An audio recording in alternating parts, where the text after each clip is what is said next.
तो फ्रेंड्स, किसी व्यक्ति ने एक बार एक विद्वान से समृद्धि का रहस्य पूछा, तो विद्वान ने बड़ा ही संक्षिप्त उत्तर दिया, समृद्ध विचार। कितने हैरानी की बात है कि इतने जटिल प्रश्न के इतना सरल उत्तर, और उत्तर जितना सरल उतना ही सुनिश्चित भी। कितनी सरल और सुंदर बात है कि जिस व्यक्ति के विचार समृद्ध हो गए उसके परिवार में ही समृद्धि हुई। अब एक छोटा सा सवाल हम यहां उठाते हैं, क्या आप अपने भाग्य को बदलना चाहते हैं? यदि हाँ, तो क्या सड़े गले और रूढ़िवादी विचारों के चलते आप अपने भाग्य को बदल सकते हैं? इसका सटीक और संक्षिप्त उत्तर नहीं। यदि हमें अपने भाग्य को जगाना है, उसे चमकाना है, तो सबसे पहले हमें अपने विचारों को बदलना होगा। विचारों में जागृति लानी होगी, विचारों को रोशन करना होगा, तब कहीं इस प्रयास में हम सफलता प्राप्त कर सकते हैं। किसी भी आदर्श को क्रियात्मक रूप देने के लिए आवश्यक है कि आप उस आदर्श अथवा ध्येय को अपने व्यक्तित्व का हिस्सा बना लें। यदि आपका ध्येय अथवा आदर्श आपके साथ बना रहे तो इससे आपको प्रेरणा प्राप्त होती रहेगी। आपने देखा होगा कुछ प्रभु भक्त अपने इष्ट की मूर्ति या कोई चित्र सदैव अपने साथ रखते हैं। यह क्या है? यह अपने इष्ट की स्मृति सदैव अपने साथ बनाए रखने की प्रेरणा है। इसी प्रकार हमें भी अपने कर्तव्य एवं लक्ष्य का ध्यान सदा बनाए रखना चाहिए। अपने ध्यान को इधर उधर बिखेरने से शक्तियों का ह्रास होता है। यदि आज से शीशे पर पड़ने वाली किरणें एक स्थान पर केंद्रित की जाए तो वे इतने प्रभावशाली होती है कि उनसे आग पैदा हो सकती है, जबकि अव्यवस्थित बिखरी हुई अवस्था में वे किरणें इतने प्रभावशाली सिद्ध नहीं होते। इसका भी यही कारण है कि जब वे किरणें एक स्थान पर होते हैं तो उनके संपूर्ण शक्ति का लक्ष्य एक केंद्र बिंदु होता है।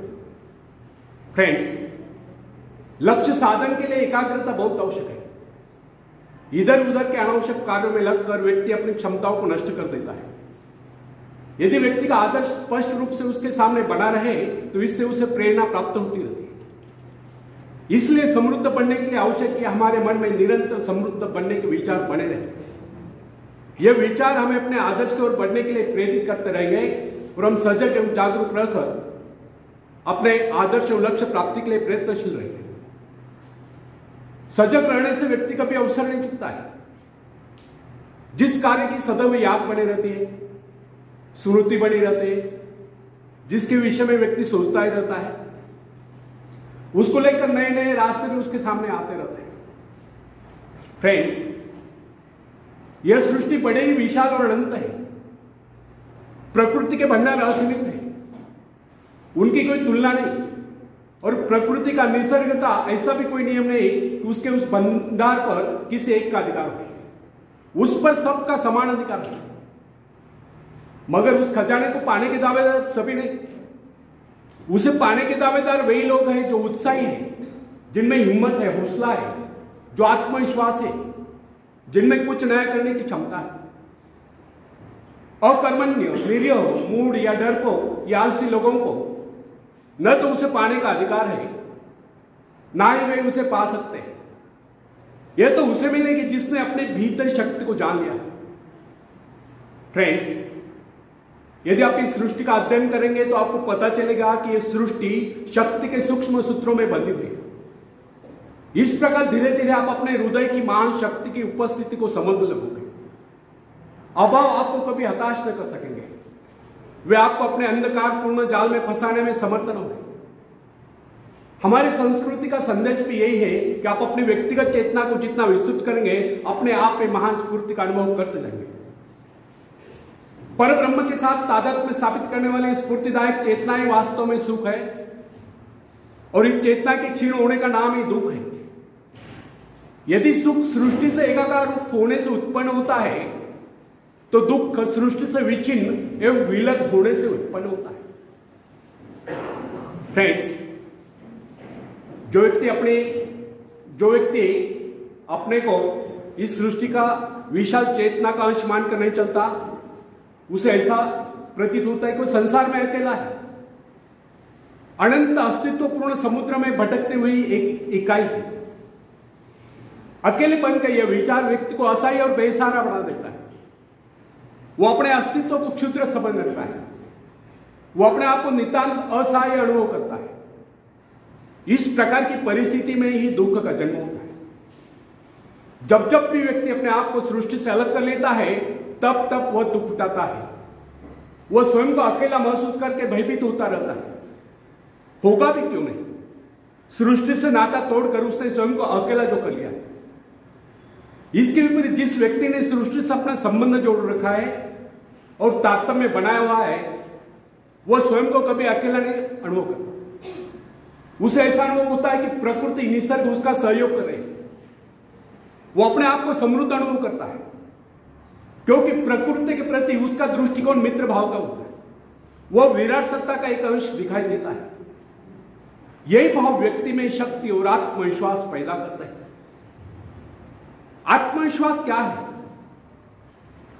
अपने भीतर मौजूद शक्ति का एहसास ही आत्मविश्वास है।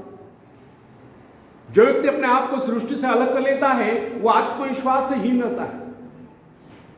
उसे प्रकृति के प्रति कभी स्नेह भाव नहीं होता है। वह प्राकृतिक प्रक्रिया को अपरिचित और अपने प्रति षड्यंत्र मानता है। ऐसी स्थिति में प्रकृति के अनंत धन स्रोत, अनुपम सौंदर्य एवं समाप्त न होने वाले खजाने उसके लिए नहीं रह जाते। जिसे स्वयं पर विश्वास नहीं होता, वह किसी पर भी विश्वास नहीं करता। वह हर प्राणी को, हर वस्तु को संदिग्ध नजरों से देखता है। उसे ऐसा लगता है कि सब उसके दुश्मन है, सब उसका अहित चाहते हैं। अब आप ही बताइए कि ऐसा व्यक्ति अपने आप को समृद्ध कैसे अनुभव कर सकता है, जिसका अकेलापन और अविश्वास उसमें हीन भावनाएं पैदा कर देते हैं। ऐसा व्यक्ति कभी भी अपने भाग्य का निर्माण नहीं कर सकता।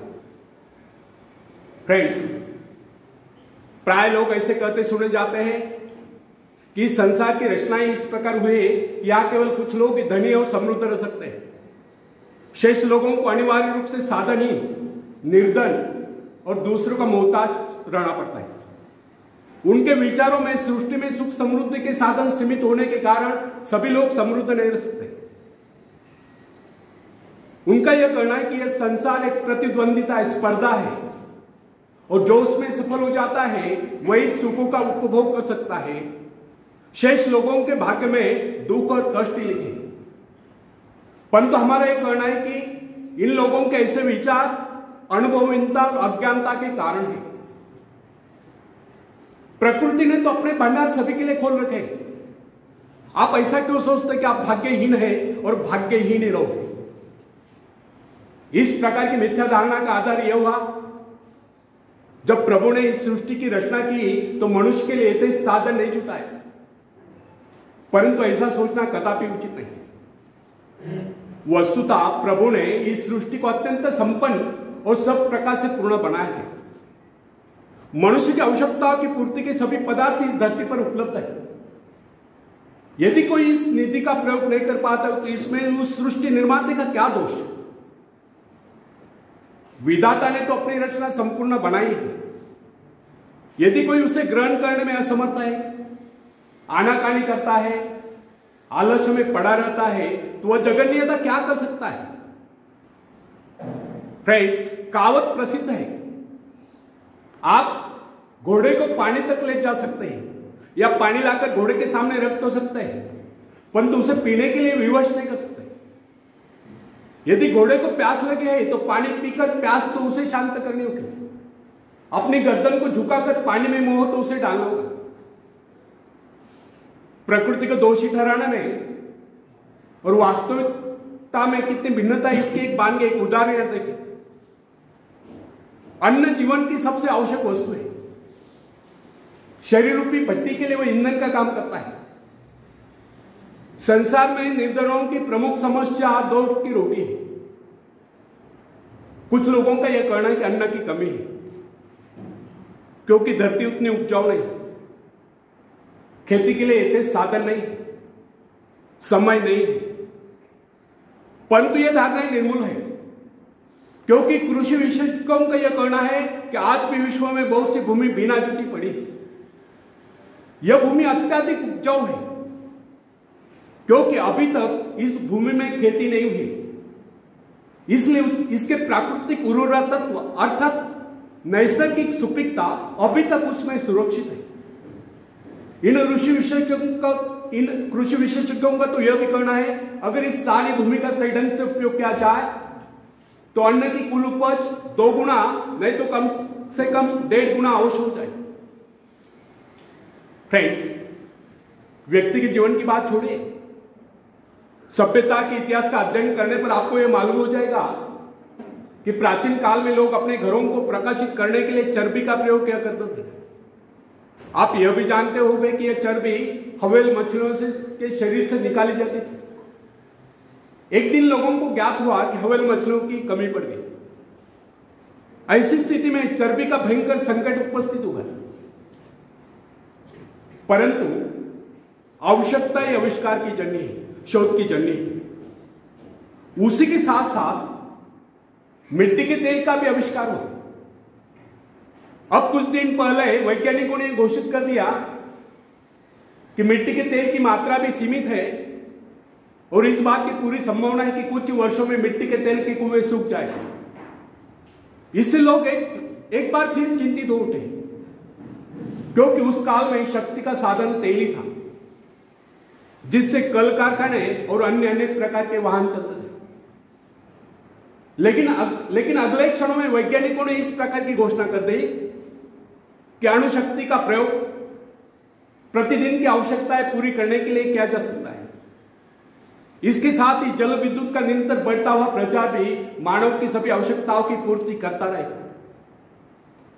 आजकल तो सोलर एनर्जी पर बड़ा रिसर्च हो रहा है, पवन चक्कियों का इस्तेमाल बड़े पैमाने पर हो रहा है। इस प्रकार प्रकृति के अक्षय भंडारों और मनुष्य की चमत्कारपूर्ण आविष्कारक प्रवृत्ति के अनेक उदाहरण इस तथ्य की पुष्टि करते हैं, यदि व्यक्ति उत्साही और स्वावलंबी हो तो उसके लिए इस संसार में किसी चीज की कोई कमी नहीं। खोजने पर वह सब कुछ प्राप्त कर लेता है। इसीलिए कहा गया, जिन खोजा तिन पाई। मनुष्य को भ्रम होता है कि उसने बहुत कुछ कर लिया, बहुत कुछ पा लिया है और प्रकृति के स्रोत खाली हो गए, किंतु यह उसकी भूल है। वह भ्रम में जी रहा है। वास्तविकता तो यह है कि मनुष्य ने अभी तक विश्व के एक अंश पर ही विजय प्राप्त की। पता नहीं अभी तक पृथ्वी के गर्भ में कितने खजाने अछूते दबे पड़े हैं। यह विशाल ब्रह्मांड, इसका यह अंतहीन घेरा मनुष्य की प्रतिभा के लिए भयंकर चुनौती है। वैज्ञानिक न्यूटन ने गणित संबंधी नियमों द्वारा इस संसार की विशालता का अनुमान लगा लेने के बाद कहा था, मैं तो अभी तक एक अथांग सागर के तट पर खड़ा हूं और किसी अबोध बालक की तरह आयु पर खाक छानने पर भी मेरे हाथ केवल कुछ सिंपियां ही लगी हैं। न जाने इस ब्रह्मांड सागर के धरोतले न जाने कितने करोड़ों करोड़ों माणिक मोती बिखरे हुए पड़े हैं, जिनकी हमें अभी भी तलाश है। फ्रेंड्स, यह बात सच कि संसार असीम और अपरिमित है। ब्रह्मांड में हमारी सभी इच्छाओं को पूरा करने की क्षमता है। सुख प्राप्त करने के लिए केवल इन स्रोतों को उपयोग करना उत्साह के द्वारा ही संभव हो सकता है। सोई हुई शक्तियों को जगाकर प्रकृति के इस विशाल भंडार का उपयोग करने के लिए किए गए प्रयत्न अनंत है। समृद्धि उद्योगी पुरुष की दासी है। प्रभु ने इस सृष्टि का निर्माण व्यक्ति की आनंद प्राप्ति के लिए किया है। ईश्वर ने मनुष्य की रचना इसलिए नहीं की कि वह सदैव अभाव में रहकर कष्ट भोगता रहे। क्या आप बता सकते हैं कोई रचनाकार अपने किसी भी कृत्य के लिए इस प्रकार के भविष्य की रचना कर सकता है? कदापि नहीं। सच तो यह है कि हमारा जन्म सुख शांति पूर्वक जीने के लिए हुआ है। यह सृष्टि हमारे ही उपयोग के लिए बनाई गई है। जीवन का अर्थ यंत्रणा नहीं, आनंद तथा उसका उपभोग है। आनंद का अर्थ रुच्छंकल क्रीड़ा या अय्याशी नहीं। विलासिता और अय्याशी तो जीवन को पतन के गर्भ के लिए जाते हैं। आनंद का वास्तविक अर्थ है व्यक्ति की सभी शक्तियों का पूर्ण विकास और विकसित क्षमताओं का विश्व कल्याण के लिए प्रयोग। नैतिक जीवन में एक प्रकार के संतुलन की सृष्टि लाना है। आनंद का अर्थ है सुख समृद्धि, शांति और सद्भाव का आगमन तथा दुख, दरिद्रता, ईर्ष्या, द्वेष आदि बुराइयों का नाश। आनंद जीवन का स्वर्गिक पहलू है।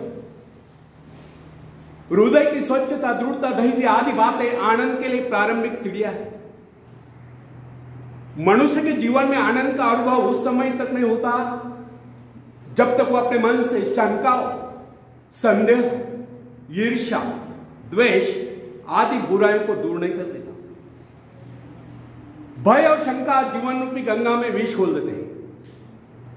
बुराइयों का संघर्ष जीवन की समरसता को नष्ट कर देता है और समरसता का अभाव जीवन में विसंगतियां पैदा करता है और विसंगतियां जीवन के उज्जवल पक्ष पर इस प्रकार छा जाती है जैसे चांद पर ग्रहण। आशा, विश्वास, श्रद्धा आदि बातें जीवन को आलोकित करते हैं। इनसे जीवन में शुचिता, स्वच्छता और निर्मलता का समावेश होता है और इन्हीं से जीवन में संतुलन आता है और संतुलित जीवन ही हमारे हृदय में प्रेम रूपी चरित्र का उद्गम स्थल है। फ्रेंड्स, यदि आपके मन में संकीर्णता है, डाउटफुलनेस है, तो आपके विचार भी संकीर्ण होंगे। संकीर्णता के कारण ही मानसिक रूढ़िवादिता को प्रोत्साहन मिलता है। संकीर्ण विचारों वाला व्यक्ति अपने आप को इस संसार से निकालकर अंधेरे कुएं में कैद हो जाता है। उसका जीवन, उसके जीवन का धैर्य तथा अन्य गतिविधियां संकीर्ण घेरों में बंद कर रह जाती है। कोल्लू के बैल की तरह आंखों पर पट्टी बांधकर निरंतर चलते रहने पर भी वो वैसे के वैसा ही रहता है। उन्नत विचारों से उसका नाता टूट जाता है और एक दिन आता है जब समय उसके आगे निकल जाता है और वह केवल कोंगा पंथी के रूप में खड़ा रह जाता है।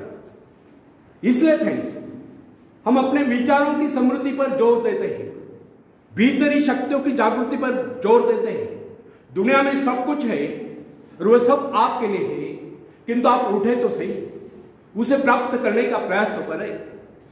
कोई ऐसा कार्य करे जो रचनात्मक और सृजनात्मक हो। आखिर में एक शेर मैं सुनाता हूं। तुम उड़ सकते हो मुक्त आकाश में, तुम मुक्त आकाश के पंछी हो। तुम व्यर्थ ही डरे हो, तुम भूल गए हो कि तुम्हारे पास पंख है। तुम पैरों से चल रहे हो, तुम आकाश में उड़ सकते हो। थोड़ा फड़फड़ाओ ताकि तुम्हें एहसास हो जाए। ध्यान सिर्फ भरोसा पैदा करने के लिए है। तुमने कुछ खोया नहीं, तुम सिर्फ भूले हो कि अपने पास पंख है, अपने पास पंख है। धन्यवाद।